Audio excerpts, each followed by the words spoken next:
Hello and welcome to Beyond Boundaries. I'm Justin Douglas. So happy you can join me for this episode of Beyond Boundaries. Please consider checking out the Patreon page and supporting the Beyond Boundaries podcast if you're able. That's patreon.com/Beyond Boundaries podcast. You can also help by sharing, subscribing, rating, and reviewing the podcast. It makes a huge difference. Hope you enjoy this episode of Beyond Boundaries.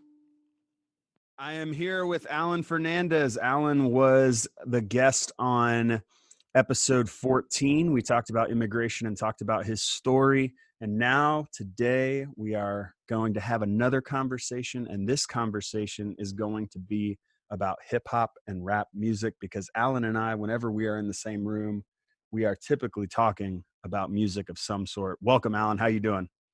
Hey, Justin. I'm doing all right, brother. How you doing? I'm doing well. Are you excited to talk music for a couple hours here? Oh, absolutely. As always. There's never a time when I'm not excited. Awesome. Why don't you tell people a little bit about you? If you want to learn more about Alan, you can learn a deep dive into who he is on episode 14, but maybe give him like a brief Cliff Notes version and maybe a little bit about why you're passionate about music. Yeah, absolutely. So originally from North Bergen, New Jersey. So that's right outside New York City for anybody that knows the area. And if you do, shout out to you. I always appreciate when somebody knows my hometown.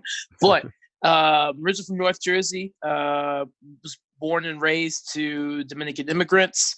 So I'm a first generation Dominican American, and moved out to central Pennsylvania in 2011, I guess you could technically say. Actually, not technically, but for the most part, you could say that, because I came to school out here, went to Messiah College, or rather it's now known as Messiah University as of July 1st of this year. I saw that. That's a big deal, man. It is. Now I could say I went to a university. I can say, yeah, I went to MU. People like Montclair? Nah, Messiah. But so I'm a graduate there from 2015, and I've pretty much stuck around in the area since then. Big reason why I'm into music is not only am I just a general humongous fan of music and its ability to communicate emotions and feelings and thoughts and expressions to almost anybody. Not only am I a big fan of it because of its expression of different cultures and the ability for different cultures to meet in the same place to share and grow in knowledge of one another, but I consider myself a bit of a creative. So on the side of my 9 to 5, which I work at a public cyber charter school, I am a mobile DJ, as well as, I guess you could say, just on the creative aspects, from DJing, I do a little bit of production, some finger drumming. I do live sound mixing and engineering for various concerts or events, such as our gatherings when we're meeting in person. Yeah. And yeah, I'm just a huge fan of music. I'm a huge fan of what it does, particularly hip hop. Grew up with that form of music in the household the entire childhood of mine, and continued diving into it as an adult. So, that's a real quick Cliff Notes version of why I'm so passionate about music and a little bit of who I am and where I'm from. That's awesome, dude. Yeah, you've DJ'd weddings that I've done before. You mix sound at the Belong Collective. You're definitely very into music. I actually just found out we're doing another wedding next year. Kevin's wedding. We are. Kevin and Mandy's wedding. I don't know if you noticed. I don't know if you knew that, but yeah. They told me, because I had asked them, I was like, who are you having officiating? And they're like, we're meeting with Justin tomorrow. And I was like, oh, cool. Yeah. When then they told me. And we would have done a third one. Well, technically been the second one. Back this spring, but because of COVID, that had to be shrunken down to meet the what's the word I'm looking for? Requirements. Mandates. Yes, requirements. Thank you. I knew it was an R word. So we would have had 2 by this point. No, you're in popular demand DJing out there. Even with everything going on, there's still been some opportunities for you here and there to get out and still be able to do that. That's good. And you do a great job, man. Seriously, like Alan's a great DJ, a great, you know how to like run a room and coordinate like an event. Like, I don't know, like there's some DJs that just know how to plug stuff in and know the technical aspect, but you also know how to feel out a room and what they're doing at you even DJ'd the Black Lives Matter protest, and I did helped with that. And so like, it's just funny that I forget about things, and I'm sure you do too. You do so many events. So Well, so you Yeah. know what's funny about that is my girlfriend's younger sister. So she just graduated high school. Mm. She was actually going to try to come to the BLM protest in Humpstown, but she had to work. But she was talking to me, and she was saying, she's like, "Yeah, I had a good number of friends who went to the BLM protest." And I was like, "Oh, cool." She goes, "Yeah, they thought it was super cool if there was a DJ at a protest, because they're like, yo, how many protests have DJs there?" Yeah. And she was like, "Yeah, that's my sister's boyfriend." Yeah. And Our I was protest like, has a DJ. Yep. Yep. listen, honestly, after that, I'm down to DJ more protests. I'm like, okay, cool. Well, I mean, granted, I need to know what the protest is about. Yeah. I'm not just gonna do any one. I'm gonna get a direct message from the chapter over in Chambersburg and be like, hey, Yeah, you we better have be this careful. protest and rally going up. It's like, I don't know about that one. Yeah, you better be careful putting yourself out there as the protest DJ. Might be on the Capitol steps with some AR-15s or something. Oh man. Here, Be like, hey, can we sit this I need a haircut sign right in front of your DJ booth?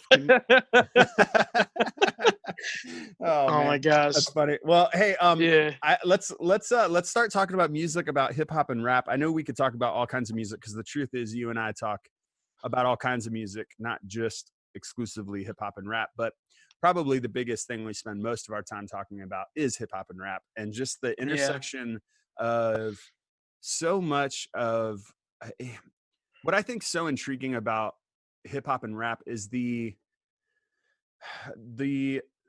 lens that it puts, or the lens that you can see injustice through in that music, or the way it calls out certain systems of oppression, or and it's a very unfiltered, unapologetic genre, which for some people is the reason they don't listen to it. And if you're here and that's you, I totally understand and respect that.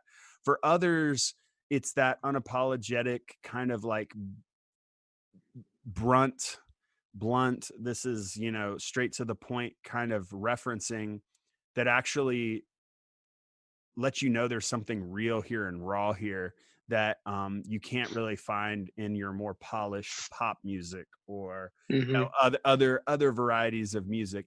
And for me, that's always been something that's drawn me into hip hop and rap. What are some characteristics that have drawn you into kind of hip hop and rap music? And certainly for you, I'm sure there's elements that were also in the sense of like being raised around it being something you heard growing up. But I mean, what are the characteristics that kept you kind of coming back, or that really drew you in early on? Yeah. So just for personal reference, so I typically refer to the genre and style of music as hip hop, and I usually use the term rap for the actual act of the verbal enunciations and performance of it. That's good. That's good to know, because I don't really. I've tend to distinguish hip hop and rap as like, I don't know. Yeah, I like that you distinguish it that way, because the way I do it, I don't know that it's technically accurate. So I think the reason why I think a lot of people say hip hop and rap music is partially because to some people they just know the art of the vocal performance and they just call that rapping. Yep. Because it's not inherent, it's not solely spoken word, it's not solely singing. Even though most MCs would say they don't even come close to that, but some people see it as that. Or you have people who say, "Oh yeah, Drake is both," but that's another conversation for another time. But it's not inherent. It's this amalgamation of different vocal performances that also has this deep root into a lot of Jamaican performance traditions. Which, if you trace, the history of hip hop down far enough, a lot of the vocal aspects come from Jamaican traditions. So it's this amalgamation of different styles of verbal expression that also has a lot of history in, or the act of oral storytelling and oral history amongst cultures and groups of people. So it's really hard to pinpoint this. So I feel like part of how rap music became the genre is because, well, we don't know what this vocal thing is, so it's just called rap. So we'll call any music that has this as rap music. Go ahead. No, I'm sorry. Go ahead. No, I was just gonna say, so like I've always, so So this is probably just in my own head. I don't know that Mm-hmm. there's any definition that someone gave me along the way. Probably just something I picked up. And so feel free to tell me like this is completely wrong. But I always thought of like, okay, so like let's think of like well, you use Drake, right? Okay, so Mm-hmm. Drake. So I would call like One Dance or Mm-hmm. some other songs that are more Drake's like chill slash singy songs as I would typically give them like a hip hop. Like I would call that hip hop. Mm-hmm. But then when you think of like Six Man or like some of his more like aggressive songs might be the way of saying it, I tend to think Mm-hmm. of those as rap songs. Like I don't know Mm-hmm. if that's accurate. That's just the way I kind of have thought of it. You had brought up Drake, so I thought of Drake as a good one. But I also kind of think like Lupe Fiasco does this. He has songs that are less aggressive and more like I don't, I don't know if this is a proper word or term, but like flowy. Like it just kind of like it Yeah. feels like it's So putting you into a yeah. trance more so. And then So other I ones think feel like they're pumping you up. And that, yeah, I don't know if that's a fair distinction, but that's how I've always distinguished. That's yeah. probably wrong. So I would I think I don't know if there's inherently right or wrong aspect to this. I think part of it is, as hip hop became more popular, it had more radio plays. So you had this grooming of the music, so to speak, that I would say started happening that led to hip hop having a pop presentation in the sense of, Mm, let's take Drake, for example. A lot of Drake's songs are very structured, very. Yep. based on the song. You have a verse, a chorus, a bridge, then the chorus again. It's structured in that way. It's pretty quantized.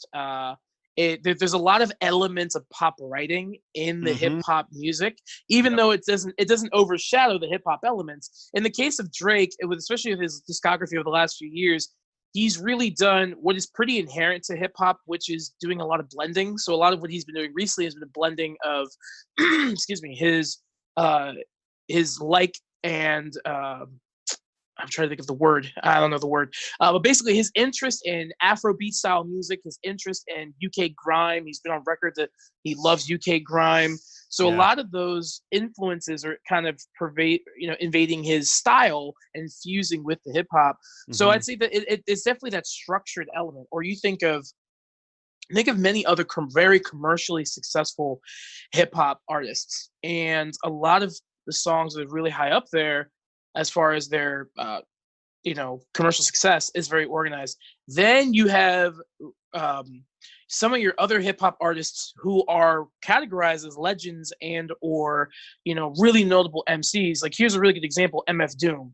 Yep. MF Doom in the hip hop community is considered Dude. one of the best lyricists and rappers of all time. Dude, he's a But poet, man. He's right, freaking and amazing.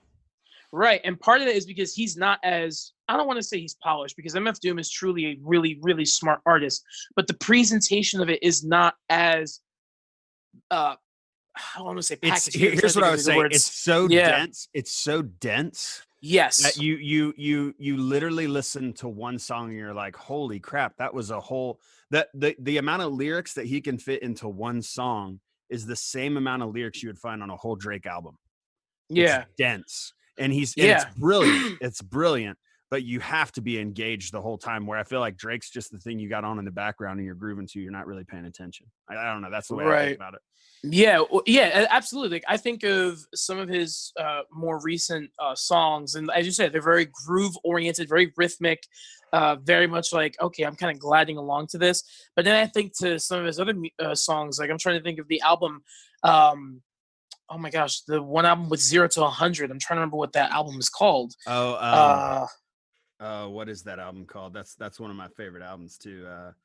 Yeah. Side note, even though I'm a DJ, I suck a lot of times with song titles and albums. I know how they sound. I typically know who sings it or who raps it or whatever. But if you're reading this, it's too late. Is it if you're reading this, you're too late? Yeah, it's too late. Yeah, I'm pretty sure that's what it is. Yes. So I think of an album like that with Drake, and there are so many hard hitting songs on there. You have 10 bands, energy. Like you have a lot of songs where he's up front in your face, like, oh no, I'm spitting right now. Oh wait, 0 to 100 is not on this album, but it's pretty much around this time that he was spitting out songs like that. I think 0 to 100 was on maybe on Views, which came after, or I don't know, maybe I'm wrong on that, but it was right around. No. It was right around that time though, wasn't it, or no? No, I'm looking it up real quick on my iPad here as we're talking about this. 0 to 100 was on. Oh man, Nothing Was the Same. That's what it was. I didn't know that was on Nothing Was the Same. Nothing Was the Same is my favorite Drake for sure. Like that album, that album to me was my favorite. Yeah. What's your favorite Drake album? We'll just, since we're just taking the conversation. Nothing Was the Same. I feel like that album is very musically like legit. Like there's a lot of really good like instrumentation. That's what I mean. Like there's real instruments consistently through that album in, I think, innovative ways. Not that there hasn't been great Drake albums since. And I haven't really given the new like Dark Lane demo tapes like a real, play through. Like I've played it a little bit, but like to a real listen to whether or not I like it. But like that album's definitely. Well, and actually this album is a great example of kind of what I was getting to, was that on that album, Drake has a lot of moments where it's very rhythmic, very grooving. You kind of roll along to the rhythm. And then he has songs where it's just hard hitting, like straight flows, straight lyricism, or at the very least, he's like intently rapping. And so you have this blend of, as I said, that some of the more dense lyricism or some of the more dense production and overall feeling. And you have other songs that are just very groove oriented, very reflective, even in a lot of ways. And that's what's kind of a defining aspect to hip hop. In all honesty, hip hop is this genre of music that has this foundation, but it's this foundation that always has on a new skin or is always adding new elements to its composition. Yeah, which is kind of see that with Post Malone, right? Like I feel like Post Malone has been able to like take, like, first of all, I don't even know what to categorize Post Malone as, and that's actually the new struggle I think with some of the newer hip hop artists. Is that like there's part of me that's like, is Post Malone even a hip hop artist? Like, he is. Like White Iverson is definitely a rap song or a hip hop song, but like a lot of what he's done since is blending other things. Like I watched a whole 1 hour live thing during quarantine where he just covered a bunch of Nirvana songs. And I'm like, dude can play guitar and sing and scream. Like, I'm like, wow, he's blending all kinds of different. Now that wasn't blending rap and that, but he is definitely bringing in like other elements. And I'm personally not a big Post Malone fan. That's not like my favorite kind of music. I'm sure it gets everyone going when you DJ and you play Post Malone. Though. Yeah, well, I mean, I personally like Post Malone, but a lot of people do like Post Malone. Yeah, a lot of people. As a DJ, like or don't like? I do like Post Malone. What do you like definitely about not Post every Malone? song. Yeah, I mean, definitely not every song hits hard. Every song is a favorite of mine, but I like Posty because. I love how you called him Posty. That was great. I really I appreciate him because number one, while songwriting wise, as far as the content of his music, it is by no means on the depth of Kendrick or J. Cole or any other artists like that within the hip hop sphere. But you have these lyrics that, because here's the thing, if for some reason younger generations really like him and really tied to his lyrics, and I think it's because they're not as in depth enough to be closed off to people, so you kind of ingest it passively. But if you're somebody who identifies with the theme of the songs or the theme of his lyrics, which a lot of times is heartbreak, or from what I've recognized is a lot of heartbreak or a lot of breaking of trust or breaking of loyalty, or a lot of times it's sometimes the superficial or surface level disappointment of being in a relationship with somebody, whether it be a friendship or a romantic relationship. As a younger kid, where that's some of the most important things to you, that is going to have a lot of levels for you. That's going to have a lot of depth for you. So that's one thing I appreciate about him. And also, he I wouldn't classify him as a rapper, but I'd say he's in the hip hop sphere because his sound signature shares a lot of space with what you tend to hear in hip hop. Yeah. It also is friendly to mixing with some more solely hip hop genres of music. But Posty still has this element of fluidity in his music, where, as you said, he's covering songs by Nirvana and this and that. Like, he's had plenty of interviews where he says, like, I sometimes would much rather listen to hours of Bob Dylan and Nirvana than I would, Tupac or Biggie or whatever the case would be. And that's his natural flow as a musician, as a creative.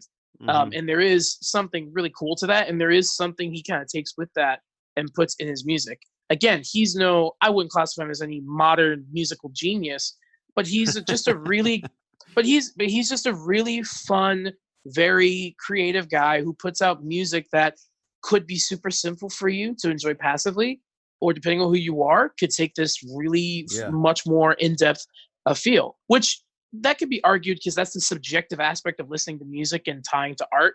But that's, aside from the point. I do think some of his lyricism is friendly to that. Yeah. I will say I was really impressed with his covers of Nirvana. Like, I was actually, it was funny because me and one of my friends, we were texting back and forth the day after that came out, and we watched it, and I was like, oh gosh, here we go, kind of type situation.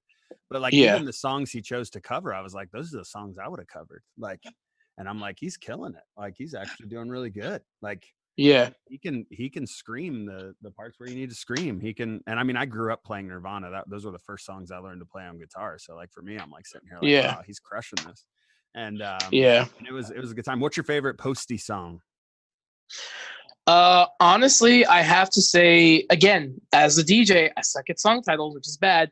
But I want to say it's actually it's a tie. It's a tie between Sunflower with Sway Lee, which is on the Spider-Man Into the Spider-Verse soundtrack. Song. That's an amazing song. Well, not only is it an amazing song, but I have a bit of a sentimental tie to it because of the fact that Into the Spider-Verse highlighted a half black, half Puerto Rican Spider-Man, and just the story in itself was amazing, and it wasn't because of that, but that added so much into it. Yeah. Which I'll hold off on that because we could talk about diversity in film and TV on another podcast. But I had to say it's probably it's from Hollywood's Bleeding, his latest album. It might be Take What You Want with Ozzy Osbourne and Travis Scott. Oh, okay, that one. Gotcha. And it's mainly because it's Ozzy and Travis Scott on a record with Post Malone. Yeah. Which are three very different artists. But that's what I'm saying. I feel like the only person who can bring those two together, Ozzy and Travis Scott, is someone like Post Malone who can live in both those lands. Like he has a foot in each of those worlds. It's weird. Yeah. Like, you would not see DaBaby putting together a collaboration like that. No. Now, am I saying that that's not impossible? No. Anything could happen, honestly, with music. We've seen weirder collaborations, but to do it and do it well. That's what I would say. Like, to do it and do it well. Anybody can put someone else on a track. It's a matter of money and just studio time. But but they did it and did it well. My favorite Posty song, and I keep using Posty after you did, what are you trying to say? I don't know. I'm just too old to say Posty. That's the only problem. I've reached that. I'm 36 now. I've reached the line where you can't just, call Post Malone Posty, whatever. All right. So for me, Wow is a really good song. I don't know why, but that song to me is like I love dropping that track when I'm DJing. Oh my gosh, that track is so much fun. And like the music video is even better because that guy, I don't know if you know, but that guy did a dance video in his backyard. There's a guy who did this, an old guy who did this dance video to Wow in his backyard, and then Post Malone saw it and then created a music video for Wow with him in it dancing. It's hilarious, dude. It's hilarious. I did not. I haven't seen the music video. I honestly don't really see music videos too often. But yeah, that music video. I don't really see many music videos either. But that one was actually hilarious. I prefer funny music videos if I'm going to watch music videos. Yeah. But yeah. So it's supposed to. Again, he navigates this realm, the sphere of hip hop, and he embodies hip hop in one way. In that, again, he has this fusion of music that is crossing, or at least tries to cross realms of diversity or realms of differences. Again, he has a song with Ozzy Osbourne and Travis Scott. Again, Yeah. anything can happen, any collabs can happen, but that's certainly one that was like, oh wow, this is a genuine surprise to see on his latest album. And he'll also collab with Bieber. Like, yeah, that's what's he will. weird. Like, he'll also collab with like the biggest pop star in the game. Right. So you have this element of hip hop having that pop polish, because as I said, I think you put it in a great way. Whereas it's less dense and it's easier to pop in and kind of passively listen to. Like, okay, cool, I got it. Whereas you can't just passively listen to MF Doom because it's so creative. And I would even argue the same thing for Kendrick. I mean, Kendrick certainly has some songs that had great commercial success, but like Damn or even To Pimp a Butterfly, there are certainly songs on there that are like, oh, I can't just listen to this. I have to like sit down and digest this. And here's where the conversation gets interesting when you talk about what is hip hop, who has it, who doesn't. Is hip hop has elements in it that are not inherently music based, because the music has a really deep tie to the culture, in which a culture has a really deep tie, into particular minorities represented in the US. So there is this long-standing history of who originated the sound and the legacies that are carried forward based on the originators, based on the origin of the entire culture. And that particular legacy continues and exists in a lot of the musical aspects. So, when you think of hip hop, you think, oh, okay, so typically it's probably 808 kick. There's some element of electronic production into it that's particular to this particular BPM or this particular key or notes, because there's definitely a lot of those defining aspects of hip hop. But when you really think about it, when you tie it down, it's the sense of, okay, it's this aspect of emceeing or rapping, this essence of this unique vocal delivery of lyrics and words that rides along to a rhythm or creates another sub-rhythm on top of another rhythm, hence the term flows, which we always talk about, in which if you want a masterclass on different flows in the same beat, listen to MCs like Eminem, because he's a master of throwing down 4 or 5 different flows on one bar of music. Yeah. You have that element. You have DJing and scratching, which at this point has turned into basically music production, and the art of creating the music, the art of sampling as well. I mean, sampling would not be a thing without hip hop. Then you have the aspect of the dancing element. So break dancing, or in this case, it's the other creative endeavors that further embody the culture. So part of that is dancing as well, which has always been very present. And again, all these elements. You could even go into fashion. Fashion is absolutely. That's another element of hip hop. Yeah, absolutely. But a lot of people. I mean, I'm not trying to broaden it out too much. I just think when you incorporate dancing and all this, it's like there's so much that hip hop influences. Whereas, like, not to say pop doesn't influence as much, but like hip hop for me really is like a whole nother like lifestyle genre. Like, you know what I mean? Like, it's interesting. Sorry. Yeah. So to some people, it's a style of music. And it's a style of music that is very fluid in a lot of ways. But actually, I saw this just now as I'm looking up like definitions of hip hop, because for me, it's always hard to pinpoint exactly what to say because it's so nuanced and it's very complex. I don't think there's an agreed upon definition. Like that's. I don't think so. When you hear hip hop artists talk about it differently, they talk about it differently. Right. Except I think this is a really good, the closest thing we have to a right answer, which is while often used to solely refer to rapping, hip hop more properly denotes the practice of the entire subculture. And I think that is a really good statement to focus on when you talk about hip hop, because as I said before, it's not just a style of music; it's an entire culture that originated again in the middle of the Bronx, in the 1970s, 1960s, and it originated out of a response to sharp economic decline in New York overall, but in that particular neighborhood, in a time where buildings are being burned down because a lot of landowners were basically filing false insurance claims and getting money out of it. And it was happening in more impoverished neighborhoods because there was less value in maintaining those neighborhoods. And if something bad like that were to happen, it wouldn't be as pressing as if it were to happen in a more affluent area. So you literally have impoverished neighborhoods in New York City, which, because of redlining, those impoverished neighborhoods happen to possess, or rather not possess, but be inhabited by people of color, predominantly African Americans and Latinos. And you have buildings literally burning around them during an economic decline where gang culture is also present at this time, and there's a little bit of gang activity going on. There's so many elements there that it was, for lack of better ways to describe it, it was a shitty situation. It was a shitty time to be living in the Bronx. So at the very least, like, there was a lot of shit they had to deal with.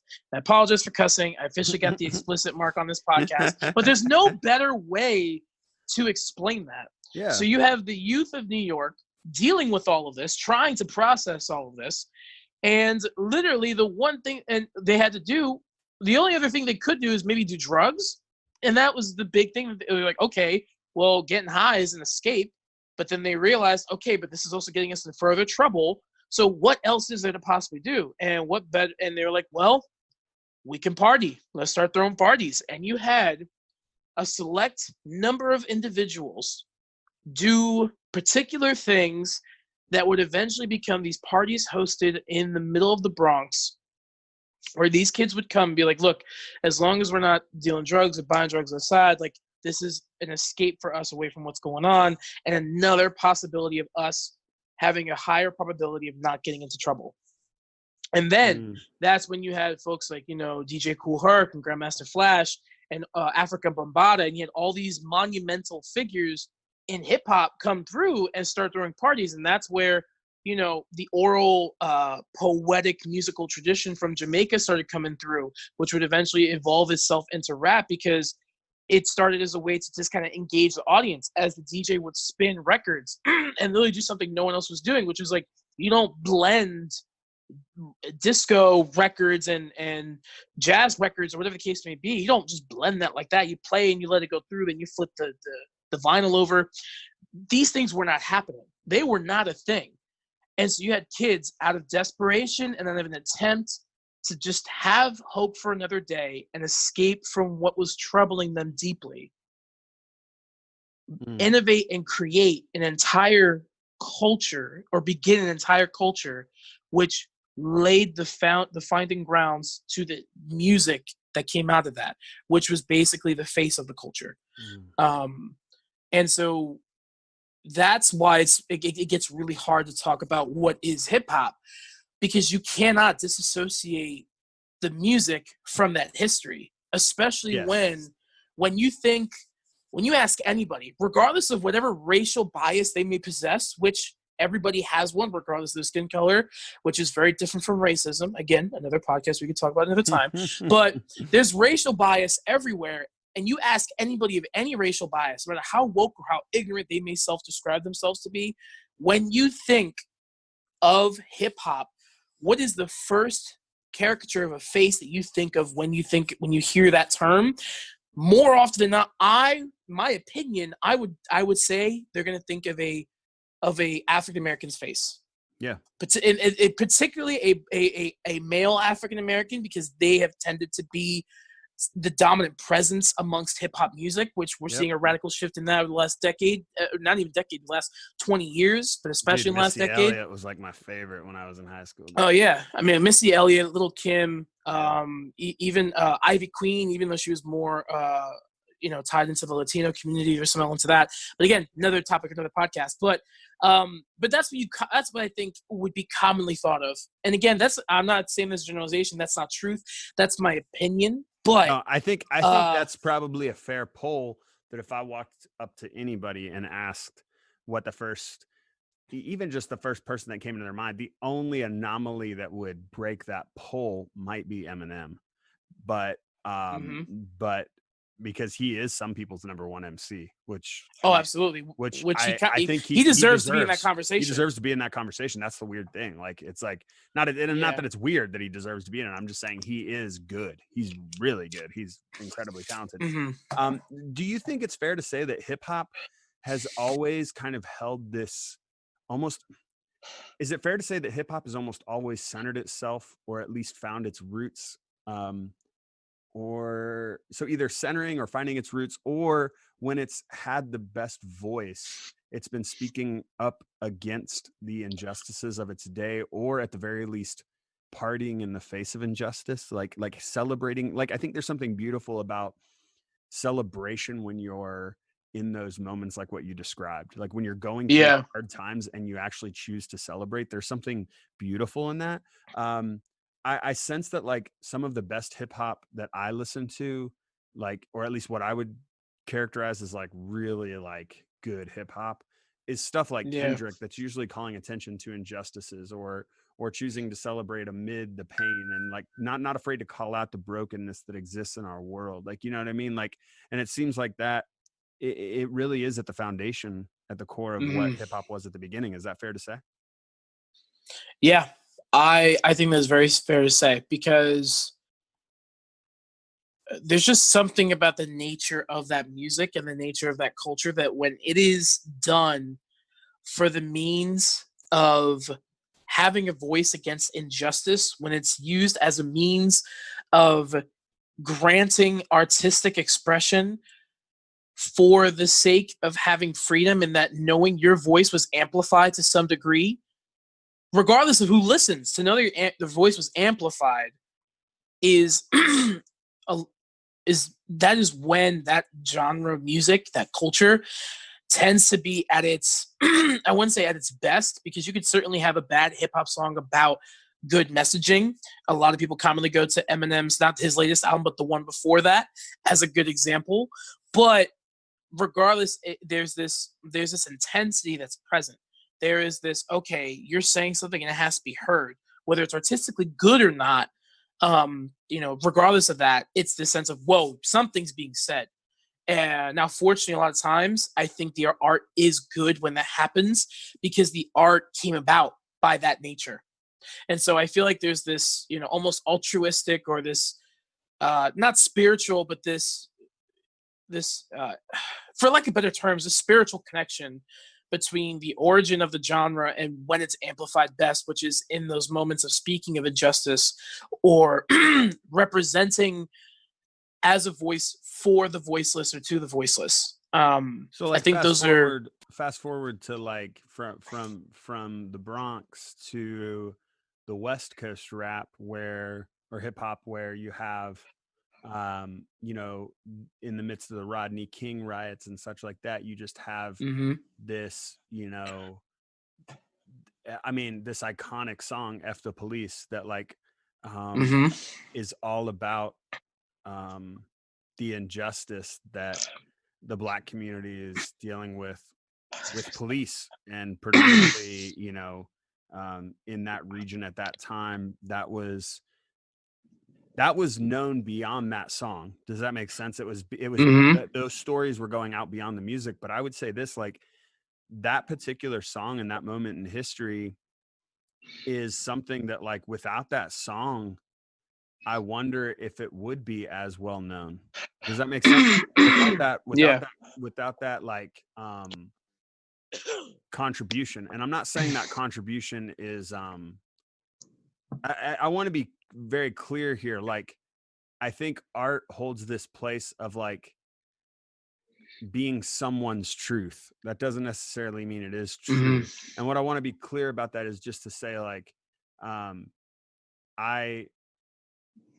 don't want to like co-sign that song in the sense of like, calling for violence against police, or writing off all police as just F them all or something like that. But I do think what's interesting is when you hear that level of anger and frustration toward a system and the way in which it's oppressed your community, you can choose to write it off and say, well, that's not true. Or you can listen and be like, wow,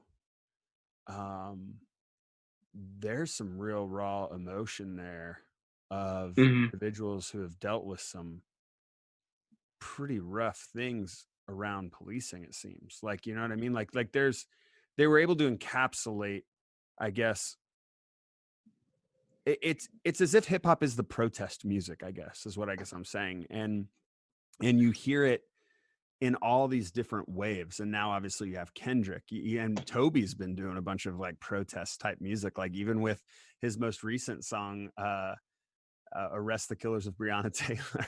Yeah. Like he just did a song, Arrest the Killers of Breonna Taylor. And he's just like, it's just like, you know, a minute long of that. It's like, you know, it's just interesting to see how hip hop always seems to be able to connect itself almost in the tradition of like folk music. Like Mm-hmm. Bob Dylan, for example, was always connected to protest music, connected to that. I see like hip hop as that, a more modern version of that. Do you see that too, or what do you see as the distinctions?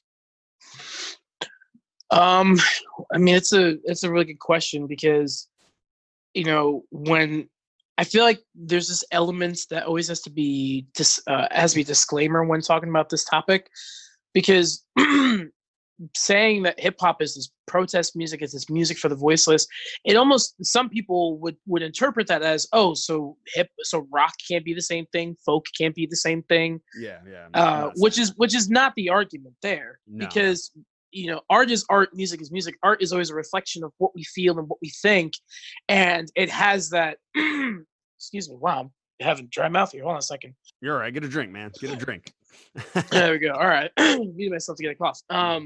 But you know, that's the beauty of art, and that's the beauty of being human as well, is we have this ability to take something that's not tangible and have it speak into the tangible pains or tangible conflicts that we have to deal with, or at least they're more tangible than the ethereal presence and existence of a song. But a lot of folk and a lot of rock, you know, different genres of music and different histories. What makes the history of hip hop so unique in its origin is because it literally erupted from as much of a melting pot as you can have in the 1960s in the middle of an inner city environment. Yeah. You know, there was nothing fun happening per se. Like, there was no, like, it literally came out of the pressures of life. There was nothing. It wasn't like just some kid who was having a good time who got to write some music. It was this, no, we are literally dying, or we're literally just suffering this immense turmoil, and we just need some sort of escape. And so maybe the fact that some of the best rap music currently is some of the rawest rap music is because that may be actually some of the most connected to its roots. yes, I would argue that, and I would tend to agree with that. Because yeah, it in those moments it ties back so closely to the roots and history of the genre. I mean, let's look at this. Let's look at it in this way.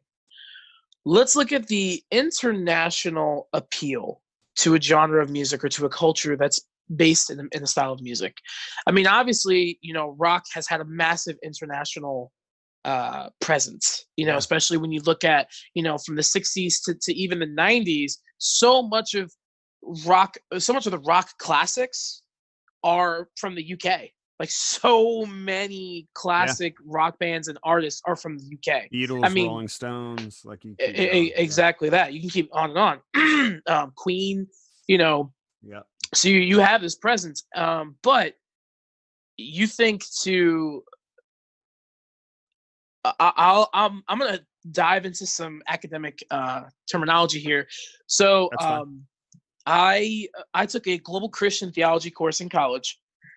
And the reason it was called Global Christian Theology was because I wanted to look at the aspect of studying God just generally, then focusing on the Judeo-Christian traditions of Christianity within what was categorized as the Global South, which was comprised of Asia, South America, and Africa.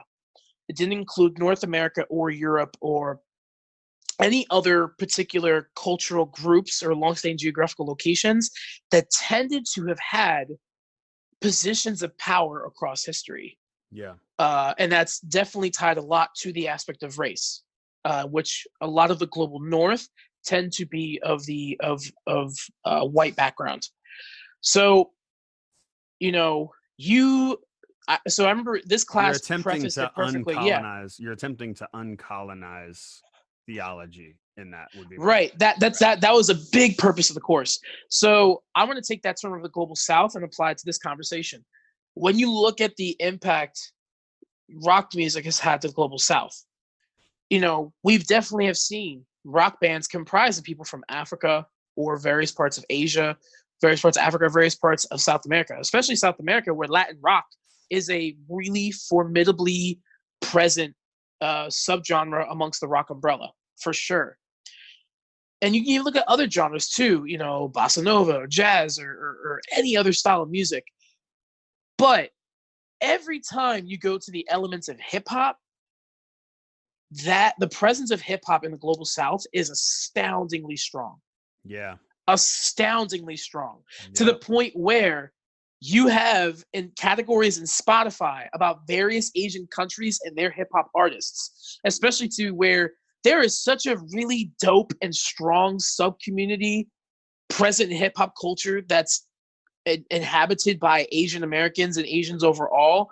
Like you have rappers that rap in Cantonese or Chinese, Japanese, South Korean hip hop.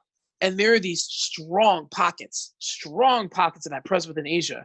You have Latin America and South America, where, reggaeton is this blend of traditional Spanish music with hip hop. So you have folks like Daddy Yankee, Don Omar, Wisin y Yandel.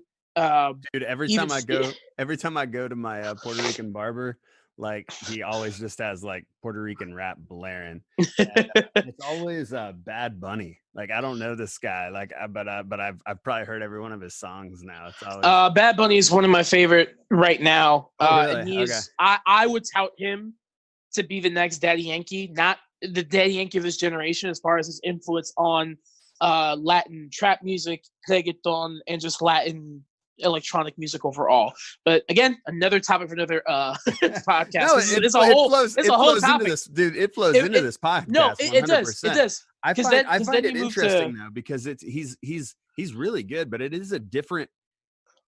It's North American rap, and I don't want to say it's North American as if we own the genre, but what I guess I'm saying is it's rap that I grew up with, is what I'm saying. But it's also like got a different flavor to it. Like it does bring in that like more like Latin beats and stuff to it, which is right. It's interesting, and it has trap in it, and I'm just like, this is as if you took like an ATL, someone from ATL making beats, threw in like some hip hop, and then threw in some Latin music, and like just put it in a blender and blended it all together. And this is what I'm listening to while I'm getting my haircut, and I'm like, this is just a wild, but it's very influential down there. Like this guy's amazing. Like he's incredibly popular from what I can tell. Like and so like you look at people like Bad Bunny and you're like, okay, that guy's a pretty big deal in that particular community. I would say rap has been exported or picked up in other places and popularized in other places very different than rock has. Right. Or many other genres for that matter. I'd say a close second is house music. And the EDM. overarching umbrellas as EDM. Yeah, even though people who are really into that culture would hear that and be like, that's not the same. But yeah, I would say it's a close second. But even house music started in Chicago by Black artists. So even house music, even EDM, which I would argue, again, personal opinion, not a factual generalization, but I would argue a lot of people tend to think of EDM and techno and all these other subgenres of that music as very white music, but its history is also in Black artistry, which is the crazy thing. Again, another topic for another podcast. Dude, I just looked up real quick. Another one of the Puerto Rican artists that I hear a lot of, Mikey Woods. Have you heard of this guy?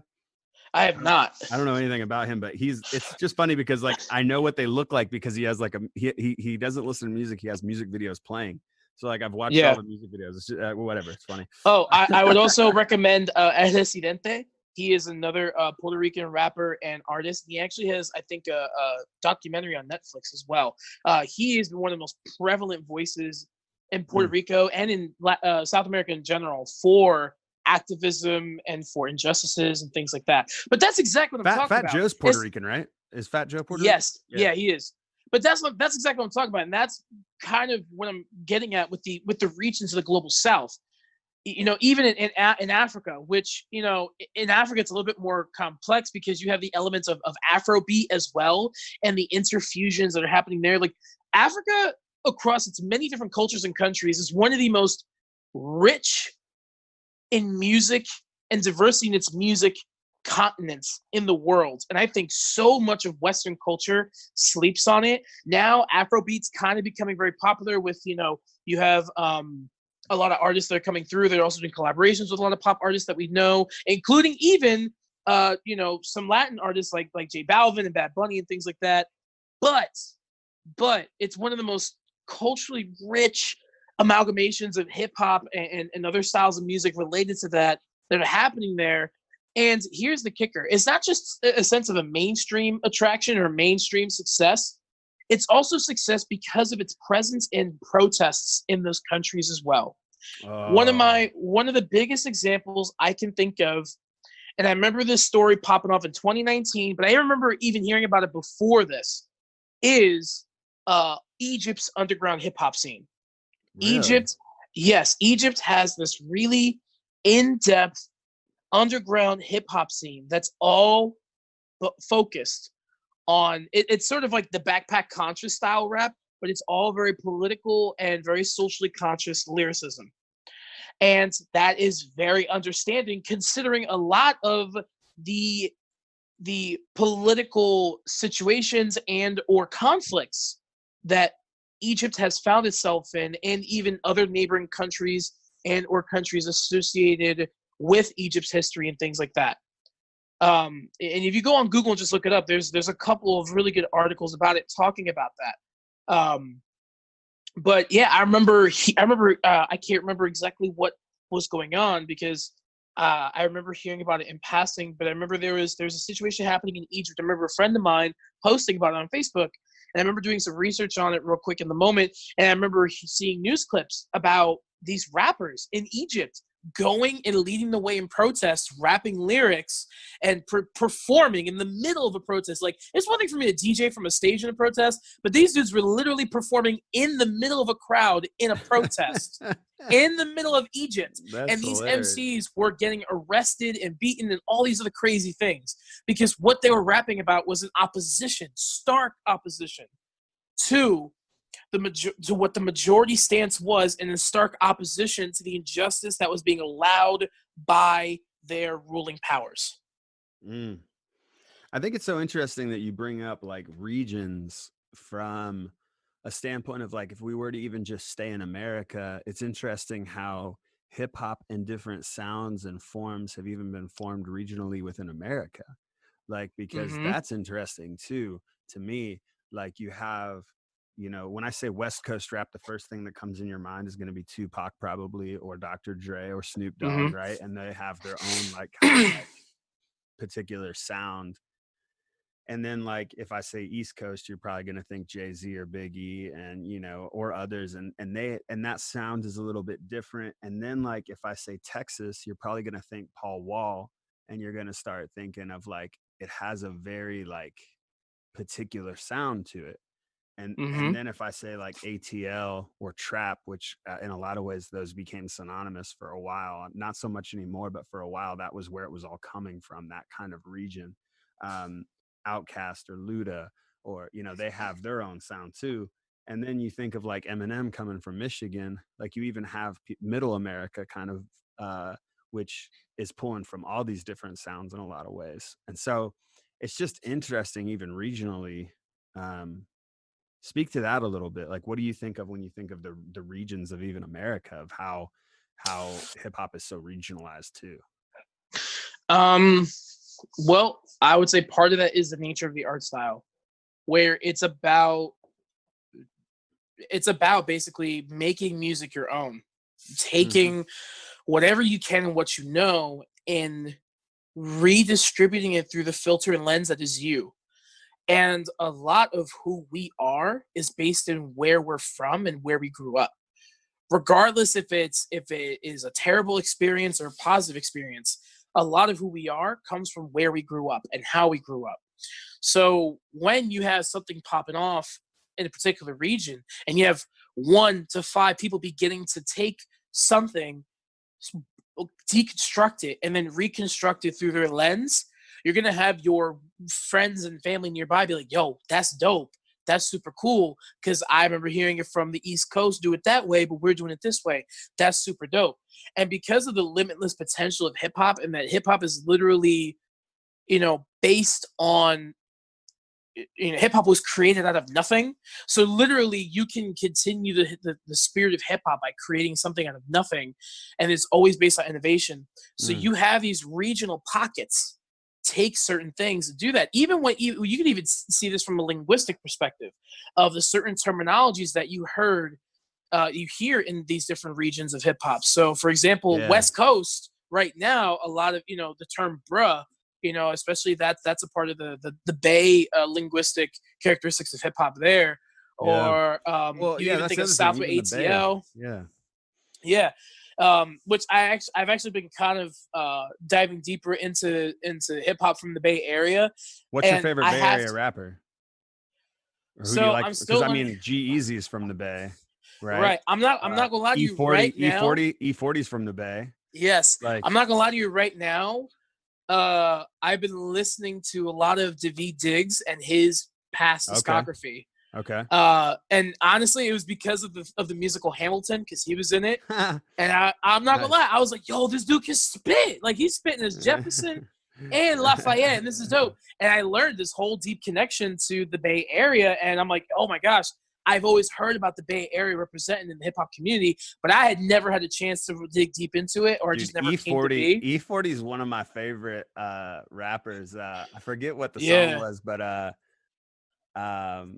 oh man, something about imagine all the Hebrews going dumb, dancing on top of chariots and turning tight ones, or something like that. Like, I don't know. There's just this and he's talking about the line starts off, Jesus Christ had dreads, so shake them. I ain't got none, but I'm planning on growing some. Imagine all the Hebrews going dumb, dancing on top of chariots and turning tight ones.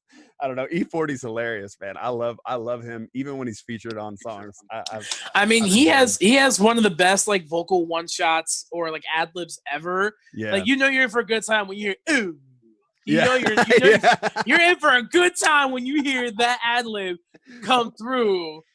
Seriously, I can hear Drake's producer 666, and then afterwards, ooh, I'm like, all right, this is gonna be a hit. E40's in the house. Well, that's the other thing that's interesting about hip hop compared to other things. It's like, so when if you know about hip hop, you're gonna, and let's say you're a young rapper trying to get into hip hop. One of the things you're gonna do is buy beats from producers, and you can usually pay those producers to take their signature label off the beat or whatever. Does that make sense? So to take, say it's like Allen Beats or something, whatever. But now it's actually become even radio songs, I'm hearing the beat, the person who produced the beat's name still in it, or the signature that's in it. And it's that's become a thing. That's not oh, I didn't pay for the beat and that's why that's there. You know what I mean? It's actually a thing where it's that's actually the start of a track 666. That's just the, it's interesting how that, I mean 2 Chainz has to announce himself every time he comes in on a verse, 2 Chainz, that's just a new, that's a new phenomenon within hip hop in itself, because for a while there, back when I was kind of engaging hip hop as in college and such, if you were rapping on a beat with the producer's name still on it, that was kind of haha, he couldn't afford the beat kind of type situation. Whereas now that's not the case. That's actually I don't know, in some ways a badge of honor. Look at this producer I'm working with. Yeah.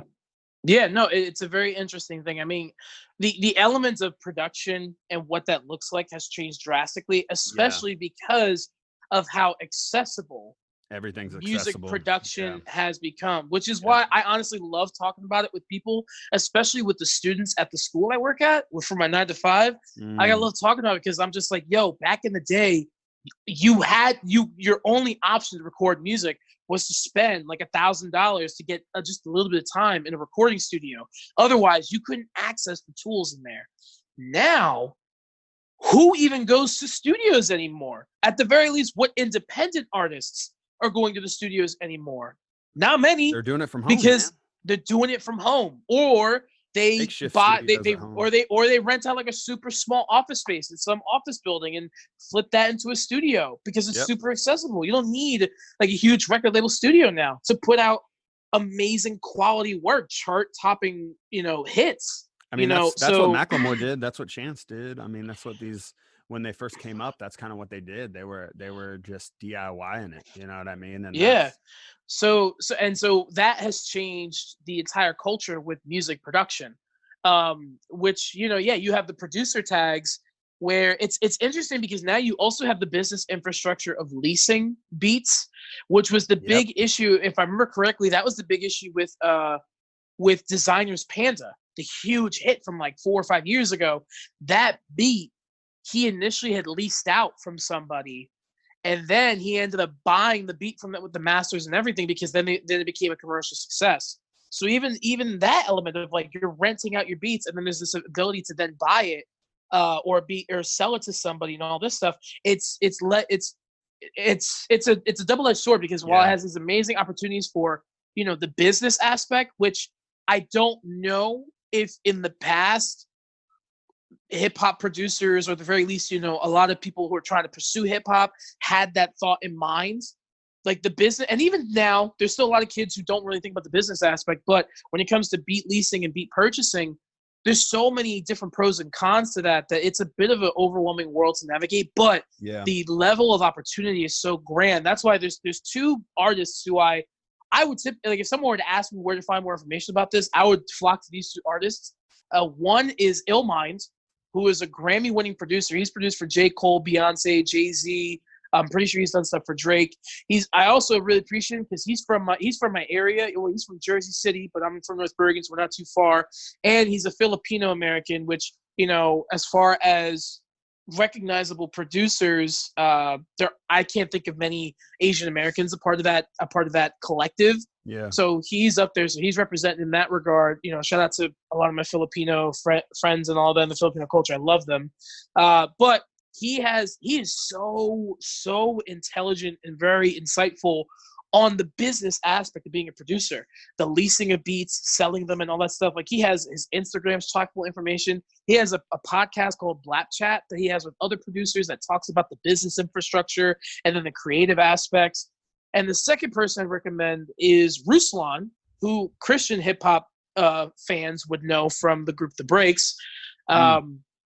Because even though, and people say, oh, he's a Christian hip hop artist, I'm going to disregard him. No, that dude is really intelligent as well on the business infrastructure, especially because he very much represents the independent element. Not to say Illmind does not, but Ruslan independently runs a entertainment record company that's all about helping young artists develop themselves and become entrepreneurs. And he talks a lot about these elements as well. So, it's interesting to see that kind of the producer call sign change. And from experience in that, like, and I'm not plugging this in any way, but I did a hip hop album, and it was an EP of 5 songs, and 3 of them were from the same producer, I want to say, and 2 of them were from 2 other producers. And so the process through all those, I bought all those exclusively. So I paid for all of them exclusively. But like, you could lease it, but then it just meant that like they would sell that same beat up to another 1,000+ times or whatever. Does that make sense? So in essence, you get the beat, but if it pops off, you're gonna pay all kinds of money on the back end for that beat, because you're not just buying, you're buying out that person from they still own the exclusive rights to it. You don't get the masters and all that. So that's if they negotiate that. That's if they don't sell their masters, which is part of what those 2 guys talk about. But exactly that. There's all these nuances. I bought all of them. I bought all of them at the start because I was like, I just would rather have it all. But there's a whole nother thing there of like, when I think of like Macklemore's album, like The Heist, like that album has a real great flow start to finish to it. Better than most hip hop albums, to be honest. And that's because it was him and Ryan Lewis the whole time. Yeah. And so Ryan Lewis is producing everything. So it's the same producer producing the beat. Whereas like you listen to a lot of albums now that are, you know, hip hop albums, they have multiple producers hopping on, you know what I mean? Yeah. Doing different songs. So you just have these different sounds or different elements that don't necessarily connect to the song that was before or the song that's coming after. And even when I produced that album that I produced, it's like I go back and I listen and I'm like, you know, these two songs really flowed well together, but this one over here kind of is its own thing, and this one over here is kind of its own thing. They're not really Yeah. like, Well, and that's one of the realities of hip hop in general, though. Now, is most people are releasing singles more so than albums. Like they'll end up throwing that single on an album later on, but it's like even Drake's new album. The single for that album had been out for like 6 months before the new album came out. And like, well, it was more released as a single than I didn't think of it associated with that album. You know what I mean? Yeah. And I think that's that's largely true. I don't know if that's an exclusively a hip hop thing. Whereas I think that's reflective of just how we've music in changed general in our consumption. Yeah. Exactly. Consumption of music with streaming and all of that. Like it's very rare that you have, like, I couldn't tell you when's the last time I bought an album, like a full EP from somebody, as much as I've streamed it and or I've just donated to them or bought their merch. Well, so that's I just listen an to overall full albums, but I'm a weird Oh, person. I listen to full albums. I'm just saying, like, as far as purchasing it, but even then, but like, I buy yeah, vinyl, like, so that's the thing. Like if you buy vinyl, you can buy the full album. You know what I mean? Yeah. Well, hey, you're close. You're more attributing I'm to weird. the. Hey, that's not weird. That's just being. I don't know. I don't know. I don't personally. No, I'm just kidding. You vinyl listening hipster with a ponytail. What are you doing? No. No, but yeah. So it's just interesting to see some of the elements like that shifting and changing in hip hop. I mean, music overall for sure, but shifting it in hip hop, especially because, like, what was it? I think it was just this past year, and it makes me so happy to have been such a lifelong fan. But hold on one second. I'm going to look it up real quick because I want to be factual about this. Also, I want to clarify from earlier in the podcast, I was wrong. 0 to 100 was not on. Nothing was the same. If it wasn't an album, I don't know which album it was on because it was initially released as a single.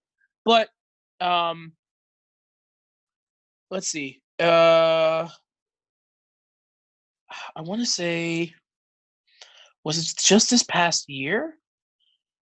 I want to say it was this past year. Within the last 2 years, hip hop officially took over the number one spot, being the most popular musical genre that was in the world. That was 2019. I want to say Yes. it was 2019 that it surpassed rock as the most popular genre, right? Because rock had been the most popular genre since 1960 something, and rap surpassed it either 2018 or 2019. You and I definitely had a long conversation about it when it happened. Right. And I'm even reading the report here on Business Insider, and this is what I'm talking about, where it's like hip hop. I don't want to talk as if like hip hop is the superior genre, it's the best genre ever. It is for my life. It is for me. Like I love hip hop and I couldn't see myself living without it. But it's just hard to refute against the power of the culture and the genre. Because on this article on the Business Insider talking about that very surpassing of hip hop over rock, the gentleman who they're talking to about this, he notes that the growth of the hip hop R&B genre was powered by a 72% increase in on-demand audio streaming. Wow. So a lot of hip hop's ability to overcome that came very much so from streaming and the shift that we've had in that method of consumption as far as music goes over the last decade. Wow. Yeah. It's pretty fascinating. All right, let's get into some questions here. Let's get into some fun is what I guess I would say. So we've done the history dive. We've done the like kind of historical dive. Like here's what. All right. So you have to choose one rap region to spend the rest of your life in, and that's the only rap music that's represented on your playlist from now on. Which region Dang, are bro. you choosing? North American region? Yeah, I mean, it can be anywhere. We'll say anywhere. I'm gonna say Southern California personally. Like, I'm gonna say I need Dr. Dre. I mean, I'll take Gosh, Snoop Dogg man. and Tupac Bro, too. But that is so. I'm not gonna lie to you. you Instinctively, never thought of that before, right? Like that's no, I'm not gonna lie to you. Instinctively, it's a tie between East Coast and South. okay. It's a tie between East and South here right now, but I can't. Which I don't know, artists are you so- thinking of, like being on that playlist that you're like, oh, I couldn't do without that artist, like that has you kind of going back and forth? I mean, Eminem is on there. Ti. I'm trying to think of who else is Eminem on considered there. East Coast? What's Eminem considered? I don't even know. Like, he's like Midwest to me. I Michigan, but I mean, I think guess part of it is East. Maybe I don't know. Yeah, I don't know. I mean, it's probably I'm not East. sure. I also think Eminem is his own one of the beast. things we didn't even reference is like Chicago has its own thing too with like Kanye and Oh, absolutely, like, absolutely. like that's a whole region. in itself, But too. no, as far as East Coast, I'm thinking of like I said, Jay-Z, Biggie. I'm also thinking of Fat Nas Joe, Nas. Yeah, Nas as is New well. York City. Where's Eazy-E? Yeah, Is Eazy-E 50 Cent. Yeah, 50 Cent. Yeah. Eazy-E is West Coast. West Coast, right? Yeah, that's what I thought. Yeah. Yeah, and you're thinking of people who I like now. So like I'm thinking of Dave East as well. Mhm. I can't think When you Joyner say Lucas. South, when you say South would be the other region if you didn't go East, are you talking about like ATL type South or more like Texas? Yeah, ATL. Yeah. ATL type South. So much of that sound has influenced me. Dude, seriously. Especially when I was really listening heavy to Ti back in my younger years. Like Timbaland beats were all from that kind of there. He produced a lot of those types of artists, right? Like, I mean, I feel like even the NERD beats, the Neptunes, like those were all kind of in that same. I don't know that they were all from Atlanta necessarily, but they were all collabing with Atlanta type based artists. And like that whole sound had its own like group that kind of ran with it, and I loved it in high school and in college. I just like a few notable artists from here. Like you have Childish Gambino, CeeLo Green, B.O.B., Ludacris, Outkast, Ti, Usher is from Atlanta, Yin Yang Twins, Young Jeezy. Like these are all artists I listened to heavy as a kid. And it's very present in my playlist when I think of like my hip hop history. So, man, but I'm an East Coast boy, so that's why it's hard for me too. Because I'm like, damn, there are a lot of East Coast. You gotta, yeah. I think if I had to solidify on an answer, because you also have J. Cole, who's from the South. Oh my gosh, dang it! Oh, you get J. Cole, man. You got to throw J. Cole in there, dude. J. Cole, isn't J. Cole coming out with a new album, or didn't it just drop like last week? He's been dropping music, but I think that's because he's been having some issues with No Name, which is a whole thing in itself. To answer your question, I feel like I have to stay. I'm gonna say East Coast. East Coast. Okay. I have to stay regional. All right. So here's the next question. Okay. You are tasked. You're on the Mars task force. And we're populating Mars, and they come to Alan to say, you can take one rap artist to Mars, bring rap, the genre of rap, to Mars. Which one rap artist are you taking to Mars? It's a tie between Childish Gambino or Kendrick Lamar. Yeah, I was gonna say Kendrick. Yeah. Childish Gambino would be amazing because he's cross genre. He can cross genres. Like he can do so much. Yes, I'm gonna say Childish, and that's exactly why. Is because he would have. He is Mars. That's the thing. He is Mars. No, but it's because of that. He's a hip hop artist. He's also a singer. He also wrote and produced television. He's also starred and acted in films. I think he's even helps produce some films too. Dude, he is a Renaissance man. He does everything. So when you're talking about pushing forward hip hop to a whole new land and a whole new culture, I'm gonna rely on that guy because he can do it in multiple formats.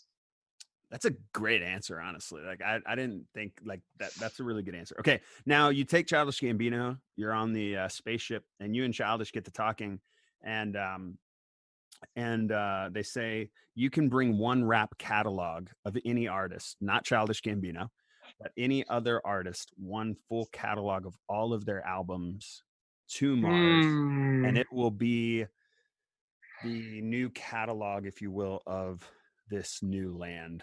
What artist are you choosing and why? Oh man, that's a tough one. Trying to think of that one. You did not get these questions in advance, obviously. I love no. I mean, I think the question becomes, do you go for volume or do you go for like really, really good? Because if you go really good and volume, which is probably the way to go, you're gonna lose. You're not gonna go newer artists who only have like 3 albums because you want more albums. Does that make sense? But you might go Eminem, and there's some albums in there that you're like, yeah, I'm not super proud of that, or I wouldn't really listen to that one. Like, you know what I mean? But there's more to listen to amid the discography. And so my thing that I'm trying to think of is, what artist has had the greatest range of evolution as an artist? Because I would, if I'm going to have a catalog be the foundation for this new culture, this new land, I would want it to be an artist who's experienced growth and has experienced a variety of changes in their artistry to further exemplify what hip hop does, and also to have more material to study, more diverse material to study. Does the Jay-Z include like Watch the Throne and include like the Linkin Park mashups? And like, yes, Jay-Z, I would say so, because it wasn't just features. He was like, he was half of the project. Yeah. So like, if Jay-Z's album includes Watch the Throne and it includes that, you get some of that interesting crossover. I was trying to think if Dr. Dre could get thrown in there, but I don't think you really. I mean, not that he couldn't. He's definitely worthy of conversation. But I guess I'm saying, like, I don't really feel like there's enough of like a evolution as much as we see on like Jay-Z. The evolution of Jay-Z is a little more interesting. I think because of that, tracks on his discographies that I'm like, they're not amazing. But it's important to have some of that too. So actually, my answer's gonna be Jay-Z for right now, because of that element of his discography is huge, and within that discography, there's a wide variety of the collaborative efforts. A second close option would probably be Kanye West. Yeah. I don't know if I'm going to Mars. I don't know if I want to take anything Kanye with me, though. I'm just kidding. I'm just playing. I'm just being mean. I'm sorry. Sorry, people. Sorry if you like Kanye. I actually really love Kanye. What's your favorite Kanye album? College Dropout. See, my favorite Kanye album, and this gets me in trouble with people, like they really don't like it. Jesus is my favorite Kanye album.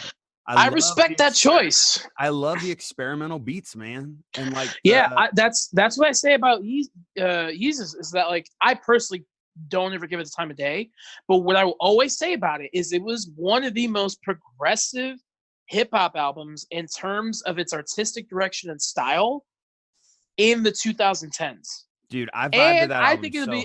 I think it'll go down as one of the most explorative albums in hip hop history and in music history, because it was so forward pushing. It reminds me of like what Because of the Internet did with Childish Gambino, that it was this like, every song on that album was like an experience. It wasn't like a song. Yeah. It wasn't, it definitely, like you had kind of said, Drake has this like verse, chorus, bridge, like kind of like structure.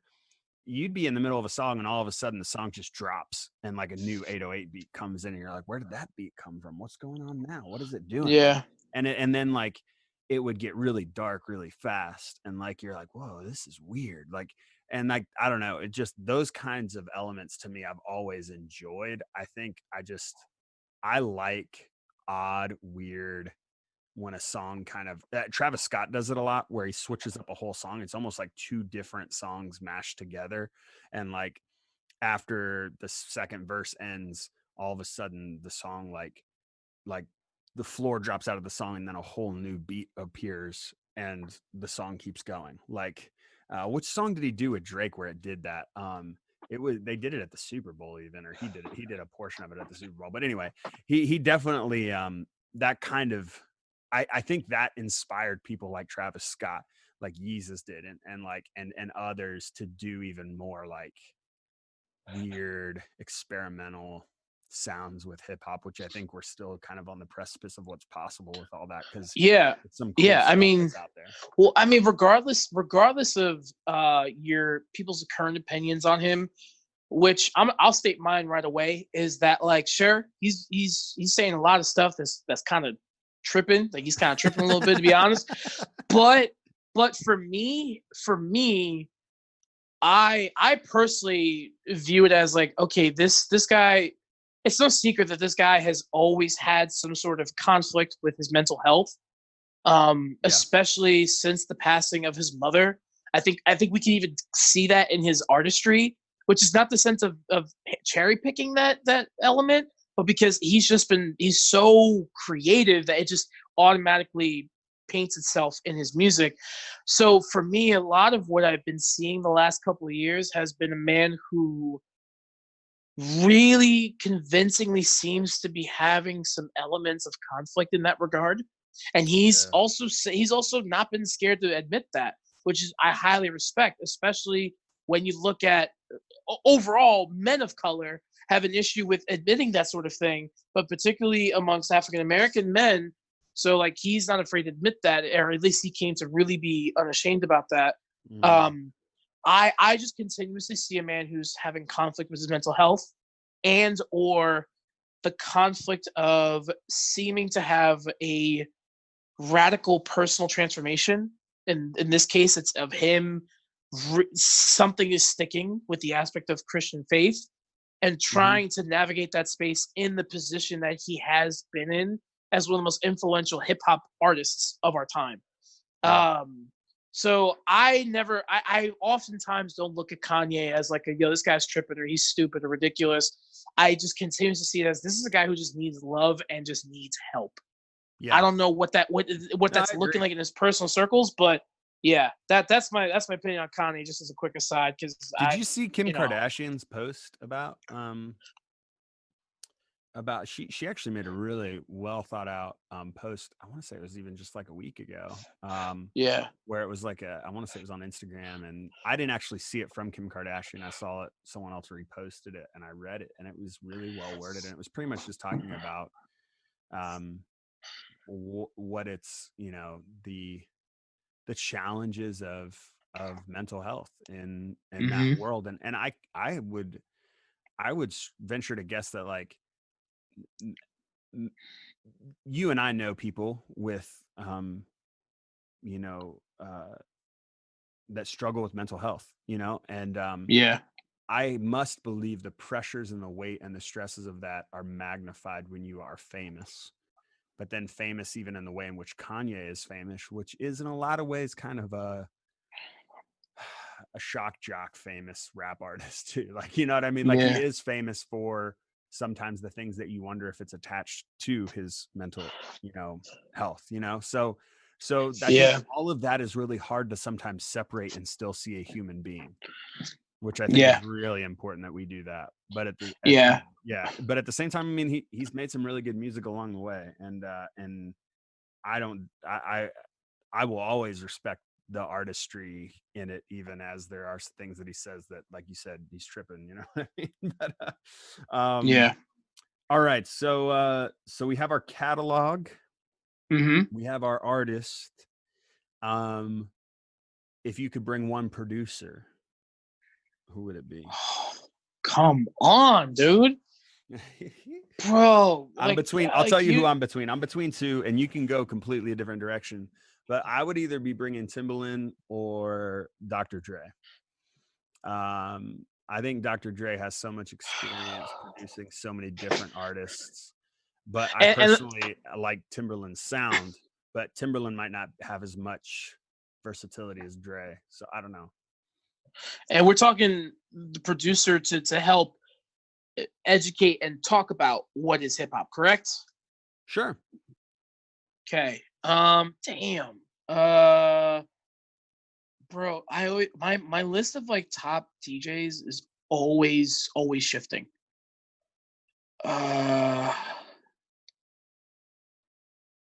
And Dude. remember, this is the new frontier. This is the new world. I don't know if that means you don't see. I don't know. I guess you could go two different directions, because you could either go someone who's really established, like Dre. Does that make sense? Or Timbaland. Or you can Yeah. go like someone who's really new, innovative. Oh, wait. Let me ask a clarifying question. Yeah. Does this person is it alive or dead? Or is it just alive? Ooh. Let's stick with alive. We've been doing everything with alive people, so let's stay alive for now. Maybe our next question will be a question of the deceased. Who are you thinking about? Like, who's popping in your head? Kanye, honestly. Kanye, really? Yeah, Kanye honestly pops in my head. Kanye is a producer. I mean, he produces his. Yeah. I mean, that's honestly kind of what put him on the map a little bit, is his production before his rapping. Did Kanye produce Travis Scott? I don't know for sure, but I would not be surprised. Like, I feel like the Rodeo album had Kanye on it, like in the sense of like, you know, producing, because it just sounded so Kanye. Like, I don't know.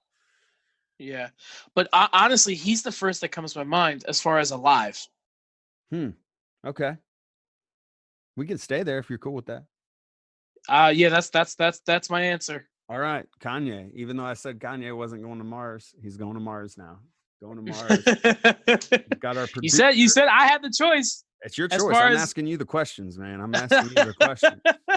So far, I'm with you 100%. I think we split on the Kanye. I'm with you with Childish Gambino. I'm with you with Jay-Z's discography. I think I would take Dr. Dre. I think he has enough of the history of hip hop, you know, being that he is the history in a lot of ways of hip hop, you know, and he's also worked with so many artists.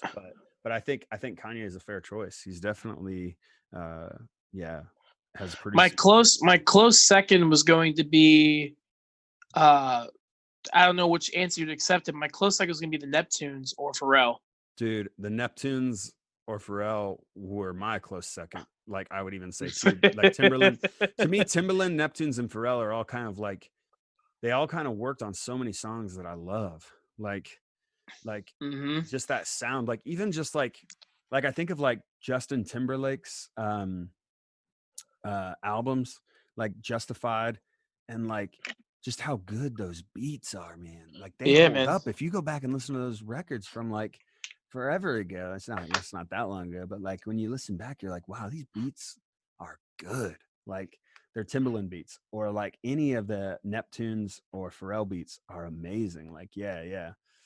So I think those could have been good too, but I think Kanye is good. Okay, so now we get to resurrect one person from the past in hip hop to bring with us. Who are we resurrecting? One person, anybody. It can be anybody in hip hop. So it could be a producer, a rapper, it could be anybody. The big two you're gonna go to probably are Biggie and Tupac, right? Those are the immediate, like, I think off the cuff that most people are gonna think about. You got Nipsey too, though, like, which is like, I wonder, you go newer and you go Nipsey Hussle. I don't know. I mean, there's no, I know who it'd be. Who? Jay Dilla. Really? Yeah. Really? What about Jay Dilla? Makes you want to bring him? So here's what I'll say. I personally did not grow up listening to Jay Dilla. Jay Dilla became someone I listened to in my young adult years after getting further into the history of hip hop and all that. But from the people who I've heard from, and definitely Questlove is a huge voice, but from all of the people I've heard from, all the artists I've heard from, whenever the discussion of a significant influence to the sound of hip hop, a significant influence to the element of pocketing drums and pocketing certain sounds in particular sequences that were not quantized, and just the massive impact on the sound of hip hop, Jay Dilla consistently is a name that is brought up across all the geographical areas. He is consistently a name that continues to come up in conversations. And I feel like he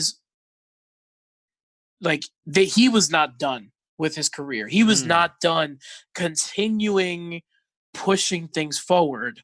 Like, it's just his massive influence to the point where I just learned recently that he's considered the godfather of lo-fi hip hop, which is another, banging subculture of the culture hip hop. Lo-fi is one of my favorite. Like, I think of even like the Cool Kids, like Bake Sale, that album. I lived in Boston. I wore that album out. Like, I literally bought 2 CDs. Bro, I felt cool because I was like, bro, they've been playing this music on Adult Swim for as long as I can remember, and I've been an Adult Swim fan for a long time. But yeah, I'd say Jay Dilla, just because his level of influence is just massive, and I feel like if that were to come back, I don't know what sort of impact that'd make, but holy cow, do I think it'd be powerful.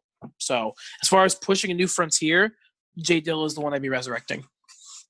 Cool. And he worked with a lot of people like Tribe Called Quest, MF Doom. Like he worked with a lot of Madlib, Pete Rock. Yeah.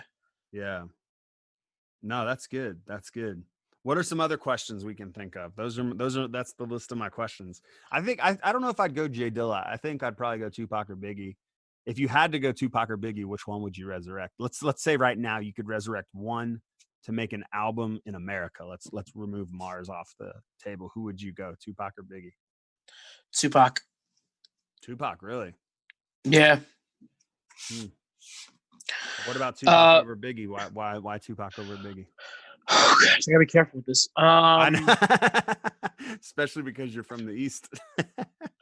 Because I feel like as far as what's happening right now and the particular climate, I feel like Tupac's overall philosophy that he presented in his music, I feel like Tupac was more philosophical he and spoke to or social issues better than Biggie. I think not that Biggie didn't, but like I wouldn't say better. I would just say it was more documented. Sure, that's fair. Whereas it's different because Biggie's claim to fame was battle rap, and was battling on the streets, and even still, like his whole discography, like a lot of why he was so powerful was because he had bars and lines for days and had intelligent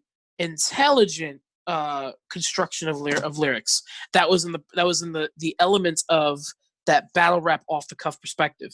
So that was one of his signatures as far as artistic style. But yeah, Tupac had a bit more of social commentary within his discography. And this isn't to say that he is, this is to say he was the perfect model for sure. But when I think to a lot of people who cite a hip hop artist who spoke to their life, and to be honest, Lecrae is coming up as a person who really looked up to Tupac, who would attribute to say Tupac was the dad that wasn't present when in my life. It's that sort of influence that would have me fascinated to bring Tupac back to make an album now. That's good. All right, why don't we end on this?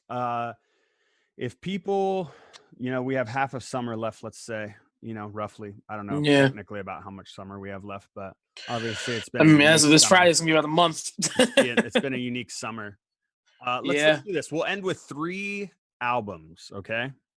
Yeah. An album you want to first an album so I'll give you all of them before you have to start picking, so don't start pick yet, okay?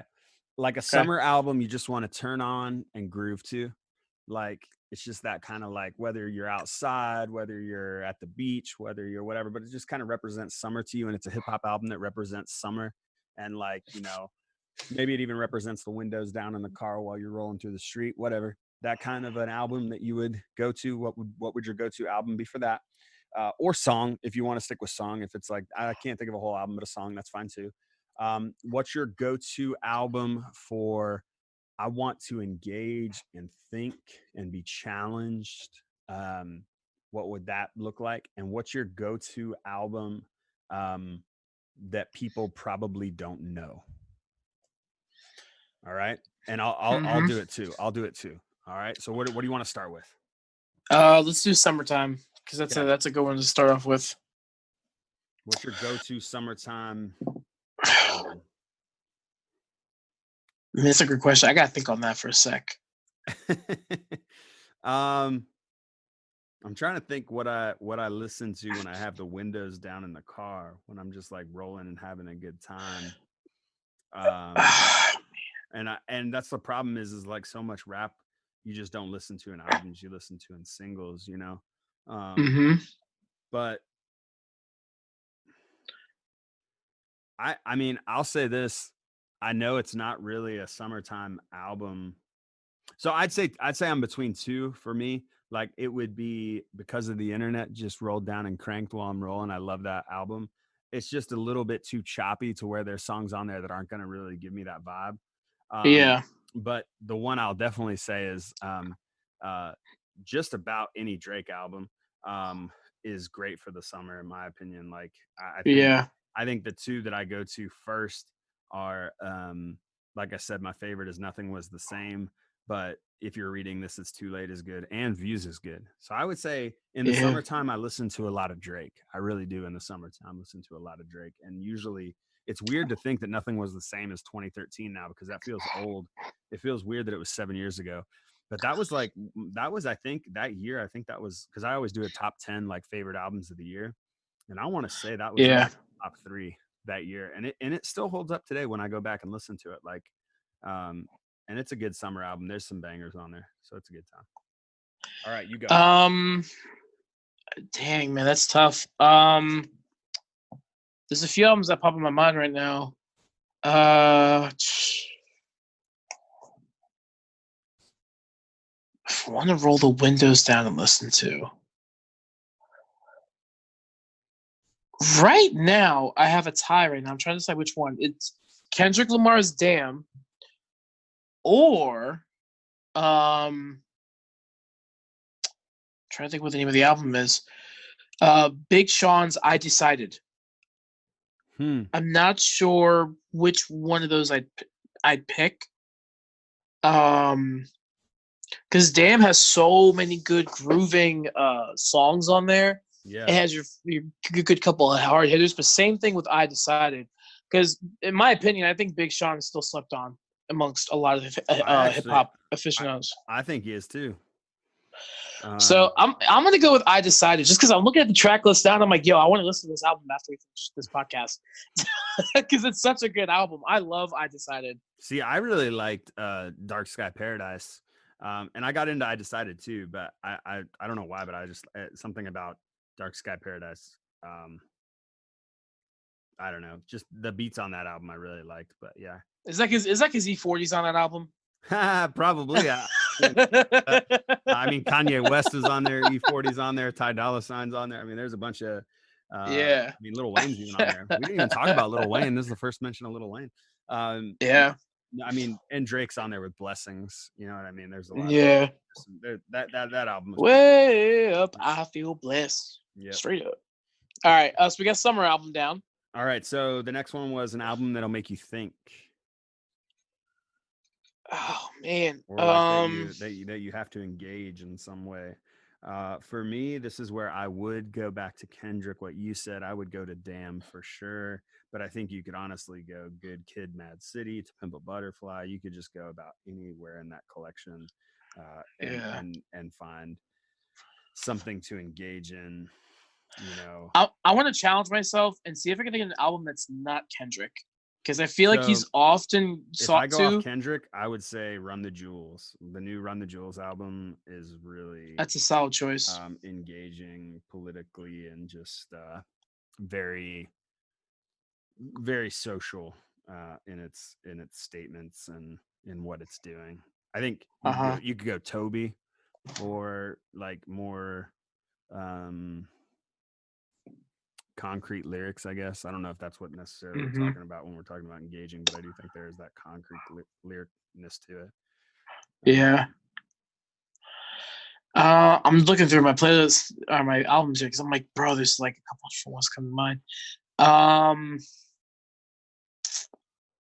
Dang. This is such a good question. I'm trying really hard not to pick Kendrick because that's the one I want to go to. But I'm like, no, I gotta be something different. I mean, Lupe is another one. Oh, I know. And this is definitely not a mainstream choice, but he is one of the most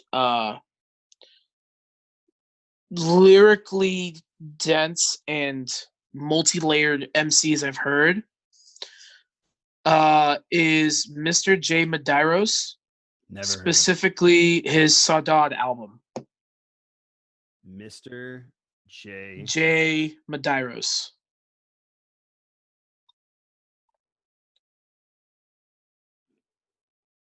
How do you spell that? It's not even coming up. Medeiros.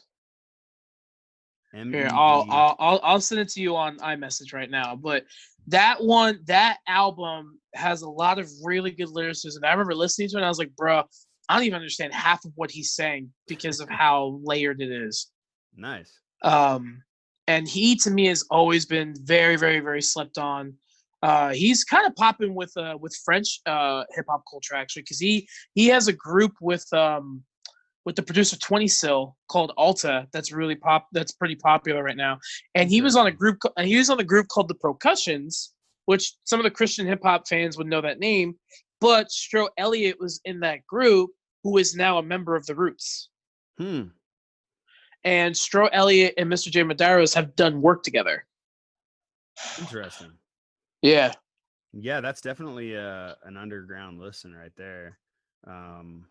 That's cool, man. But as far as if you want to think, like lyrically is gonna make you think because there's a lot of really intelligent writing. I think of like J. Cole also would be a good one to make you think, right? Like, yeah, I don't know, but yeah, no, that's good. J. Cole just popped in my head for some reason because we mentioned him already before, but yeah. All right, so now one that no one knows, which you kind of already covered, but so you have to give us another one that no one knows. Another one that no one knows, or that's more underground that is less likely to be known. So I'll go first because I'm ready here. Yeah, an album in 2016 by Haji. And the album's called Fireplace, Not the Other Side is what it's called. So if you just look at Fireplace, Haji, Hodgy. This album is amazing, like front to back, amazing album.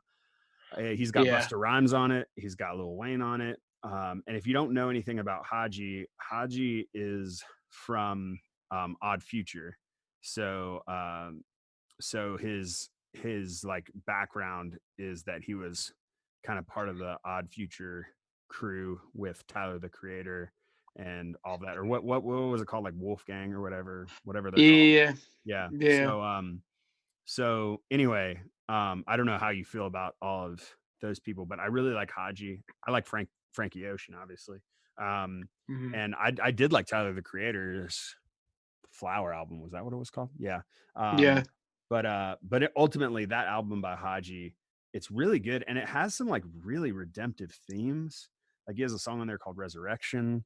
He even has a song called They Want, where it's like the whole hook is like, they want you to fail. They want you to hate yourself. And like this, like, it's just a very positive, there's a lot of positive on that album. And then he also has like voicemails from his mom, like that kind of interlude the whole album. And it's like his mom pretty much saying like, oh, just don't pay him any mind, don't pay him any attention, like they're just upset with you, blah blah blah, whatever. And then like all of a sudden that'll cut out and it'll be like, they want you to fail, they want you to hate yourself. And like he pretty much is taking like these themes from these voicemails from his mom and putting them on tracks. So it's I really like the album. I kind of just randomly discovered it in 2016, and it's one I'm still listening to even now 4 years later. So yeah. Okay, so for me, I got to pick another one. You could go with the new Harrisburg dude. I like his album Coda. Yeah, kind of growing in popularity, but he's still relatively like not super popular, right? yeah. No, I'd say Everything. he. Yeah, Do you like he's. that album? Do you like that album? Everything? I don't know. I'm not trying to like steer you that way. I'm more trying to fill some space while you think. I'm Yeah, giving you some time. yeah. Okay. Yeah, no, I got you. No, I haven't fully listened to it, so I can't say for sure. Exactly that. I'm talking about Coda the Friend, by the way, which his new album is. Yeah. And I mean, definitely the I've stuff listened I've to a few heard. tracks. It's good. Yeah, I mean, the stuff I've heard, I've been like, yeah, this is dope. I'm down for this. And it's definitely more backpack rap, right? I mean, more like, yeah, I don't know. It's different. It's not like overly produced. I wouldn't call it lo-fi, but yeah. I don't know. Yeah, that's been my experience with it so far. I would say The Iceberg by Odyssey. Okay. I think Odyssey is really slept on a lot. He's a really creative MC who my homie put me onto back in college. We actually tried to book him for a show a while back at Messiah. But yeah, I'd say Odyssey, particularly, like I said, the Iceberg. Nice. Where's he from? I've never bothered to look up where he is from. Here it is, DC. There you go. Very cool. Yeah. Sudanese father, African American mother. Interesting. Yeah, I'll have to check him out. I feel like I've heard him. Has he been featured on tracks before? I feel like I've heard him featured on tracks before, but I don't know if I've actually listened to any of his stuff. I feel like I've seen him, just the spelling of Odyssey, which is like odd I-C. If you're like I said, I don't know much about his history as far as his career. Like I said, I just know he does a lot of production stuff, and he's put out a lot of albums, a lot of mixtapes. So I gave the reason I like the album. What reason about that album makes you say this is worth checking out? The Odyssey's production, I think, is really creative and it's really cool. A lot of different influences throughout it, and also I don't know, man. He has good flow. He has a unique voice to him, and he has real good flow. It's a little backpacky in some ways. It's just, man, it's just good stuff. I really like this album a lot. Particularly the song Like Really, that song is really cool. I like the song a lot. But yeah, it's just a fun album. It's a fun, really well done album.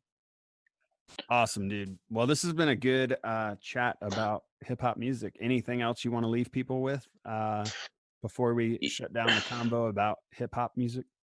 Yeah. One thing I would definitely say is, definitely continue exploring hip hop because, again, as I was mentioning way earlier in the podcast, like it's had it's a globalized culture and music because it's existing in every part of the world. It has had such vast influences in so many areas, and it's very commonly a common connecting piece across different groups of people across the world. And it's often been this voice for the disenfranchised, and I would seriously look into that history to understand it, especially to understand so if I had like an artist who happens to be white, like a Post Malone instance, or you're kind of like conflicted about it, especially in this day and age where you gotta be woke about everything and you're kind of like conflicting. Well, I would check out like appropriation and stuff like that, right? Like cultural appropriation. Yeah. So here's what I would say. I would honestly recommend the Netflix documentary series Hip Hop Evolution. There are currently four seasons of that right now, and I recommend it. I recommend it because number one, it is a really well done, nuanced, deep look into the history of hip hop where they go and interview a lot of different people. Number two, it's hosted by Shad, who is an amazing rapper. Shad is amazing.